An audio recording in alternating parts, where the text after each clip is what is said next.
Meus amigos, minhas amigas, sejam todos bem-vindos, bem-vindas ao nosso grupo O Semeador. Para quem não me conhece, o meu nome é Bernardo. E hoje nós vamos refletir juntos o capítulo 9 do Livro dos Espíritos, um tema muito importante: influência oculta dos espíritos sobre nossos pensamentos e sobre nossas ações. Este é o Livro dos Espíritos. Na questão 459, Kardec pergunta: os espíritos influem sobre nossos pensamentos e as nossas ações? Resposta: a esse respeito, sua influência é maior do que credes, porque frequentemente são eles que vos dirigem. Nós podemos tanto ter a influência dos bons espíritos e ter a influência dos espíritos que estão em estado de perturbação. Não vamos chamar espíritos inferiores ou maléficos, porque a maldade é simplesmente a ausência da bondade. Muitas vezes, irmãos nossos estão praticando mal, pensando que estão agindo certo. Aquela atitude para eles é a verdade. Mas sabemos que a verdade, como Jesus disse, que nos liberta, são os ensinamentos da Boa Nova, os ensinamentos do Evangelho de Jesus. Se nós tivéssemos uma visão espiritual, nós perceberíamos que aqui na Terra existe muito mais irmãozinhos desencarnados perambulando pela rua do que os encarnados. Os encarnados são poucos, mas a maioria da humanidade está desencarnada. E muitos, quando saem do corpo, não têm condições de galgar um lugar superior, um lugar para ele recomeçar a vida espiritual. Porque quando estavam aqui na matéria, eles simplesmente amavam os prazeres da vida, amavam os prazeres materiais. E quando saem do corpo, pretendem continuar naquela vida, com aqueles mesmos costumes. E muitos nem percebem que deixaram o corpo material. E ficam aqui perambulando. E necessitam de estar sempre ao lado de um encarnado. Por quê? Porque nós, encarnados, temos o fluido vital, que é o fluido da vida, o fluido que dá ânimo, o fluido animal, que anima o corpo da matéria, anima o nosso corpo físico.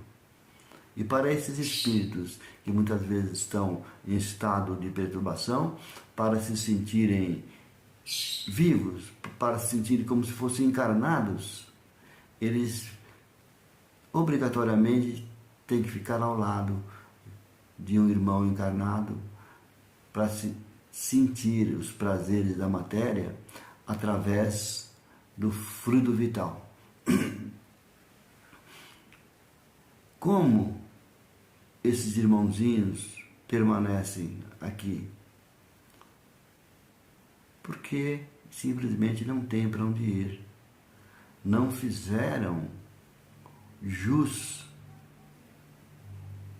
a galgar um lugar melhor. Muitos vivem a vida conforme disse aquela música, né? Deixa a vida me levar, vida leva eu.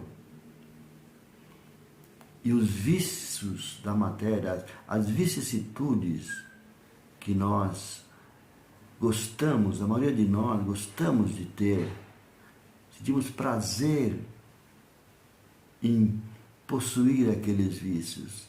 E vício não é só o vício do álcool, o vício do cigarro, o vício de drogas. Não são esses vícios. Esses fazem parte também. Mas nós temos vícios tão perniciosos e prejudiciais quanto esses. Por exemplo, o vício da maledicência, o perdulário, o fofoqueiro, a pessoa que gosta dos prazeres da matéria, os sexólatras e muitos outros vícios que nós adquirimos. E muitos de nós gostamos desse vício. Achamos bacana ter um vício. E quando saímos da matéria, acabou tudo. Mas nós gostamos do vício e permanecemos aqui.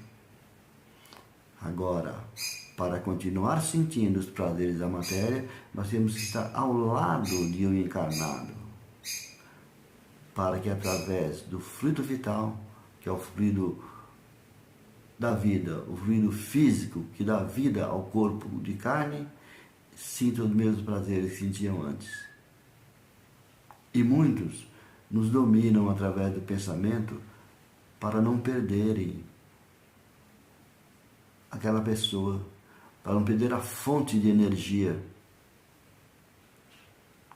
E dependendo do vício, das vicissitudes da vida, eles fomentam, eles aumentam a pessoa daquele vício e a pessoa perde o controle daqueles vícios, como eu acabei de citar, que são vários tipos de vicissitudes. E eles aproveitam e permanecem aqui, ao nosso lado.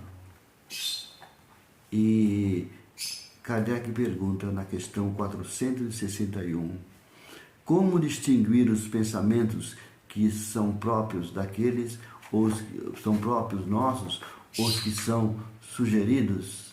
Então, esses pensamentos, nós temos condições de distinguir quais são os nossos pensamentos e quais são os pensamentos que estão influenciando a nossa atitude.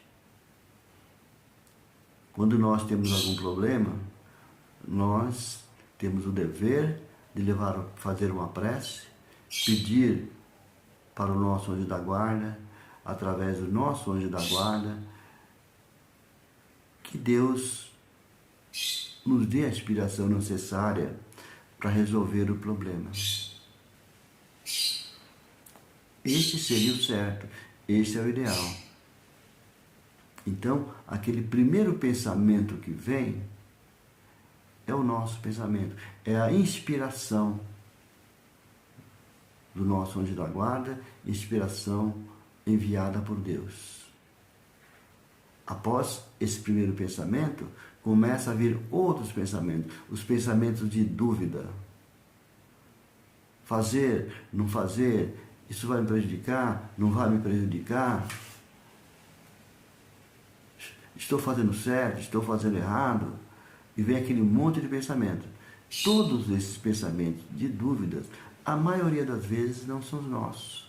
Então, vamos ficar sempre atentos, porque quando temos um problema a resolver, nós nos concentramos naquele problema e vem a resposta, porque nós temos conexão com Deus, nós temos conexão com o nosso anjo da guarda, que está sempre disposto a nos ajudar, e só se afasta quando nós tomamos atitudes precipitadas. Então, o primeiro pensamento é nosso, o segundo em diante já não nos pertence. Fiquemos atentos, vamos dar atenção sempre ao primeiro pensamento, é esse que é o verdadeiro, que é o nosso pensamento, que muitas vezes é a solução do problema. E na questão 469, Allan Kardec pergunta: por que meios se pode neutralizar a influência dos maus espíritos? Normalmente, nós, espíritas, recorremos ao trabalho mediúnico. Eu vou ali no centro espírita e vou mandar retirar esse espírito que está ao meu lado. E o problema está totalmente resolvido. Aí chegamos no centro espírita, relatamos nosso problema, e aquele irmãozinho que está ao nosso lado, ele é despertado, ele recebe ajuda.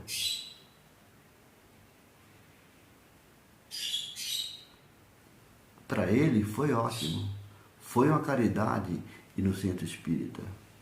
Agora, e nós, quando saímos da casa espírita, voltamos a ter os mesmos costumes, as mesmas vicissitudes?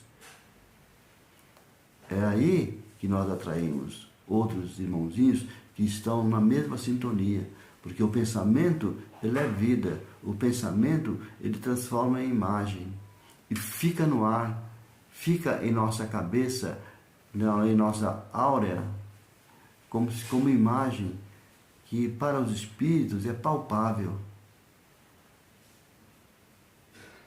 Então, os irmãozinhos desencarnados, que têm o mesmo pensamento, que têm os mesmos gostos, passam a nos acompanhar outros irmãos, como diz Jesus. Se nós limpamos a casa, tiramos 7 espíritos, e quando outros espíritos se aproximam, acham a casa limpa, nossa casa mental, ele está dizendo, nossa casa limpa, maravilhosa, falou, opa, aqui não tem nenhum espírito aqui nessa casa, é aqui que eu vou ficar. E traz mais 7 irmãozinhos para lhe acompanhar. Então, devemos tomar cuidado, porque não é a retirada daquele espírito que nos vai fazer melhorar, vai dar um alívio momentâneo. Mas, se nós não mudarmos a nossa cabeça, o nosso modo de pensar, os nossos costumes, não temos condições de nos sintonizar com espíritos mais elevados. Então nós temos 2 opções: nos melhorar, sintonizar com espíritos de maior elevação, ou continuarmos naqueles mesmos vícios e ficar sempre sintonizado com espíritos perturbados e sempre nos traz malefício ao nosso corpo humano, nosso corpo de carne. Por quê? Porque, de repente, aquele espírito desencarnou por algum tipo de doença ou um tipo de demência. E aquele problema que ele está sentindo vai para o nosso perispírito. Nosso perispírito fica doente e transmite para o nosso corpo. E nós vamos ao médico, não descobrimos a doença. E muitos não têm essa informação privilegiada que nós espíritas temos. Mas vamos aqui a resposta de Kardec para finalizar. Fazendo bem e colocando toda a vossa confiança em Deus, repelis a influência dos espíritos inferiores e destruís o império que eles querem tomar sobre vós. Evitai escutar as sugestões dos espíritos que querem suscitar em vós maus pensamentos, sopram a discórdia entre vós e vos excitam todas as más paixões. Desconfiai, sobretudo, daquele que exalta o vosso orgulho, porque vos toma por a vossa fraqueza. Eis porque Jesus nos faz dizer na oração dominical: Senhor, não nos deixeis sucumbir à tentação, mas livrai-nos do mal. Agradeço a todos pela paciência de ter me ouvido até aqui. Deus lhes pague. Graças a Deus.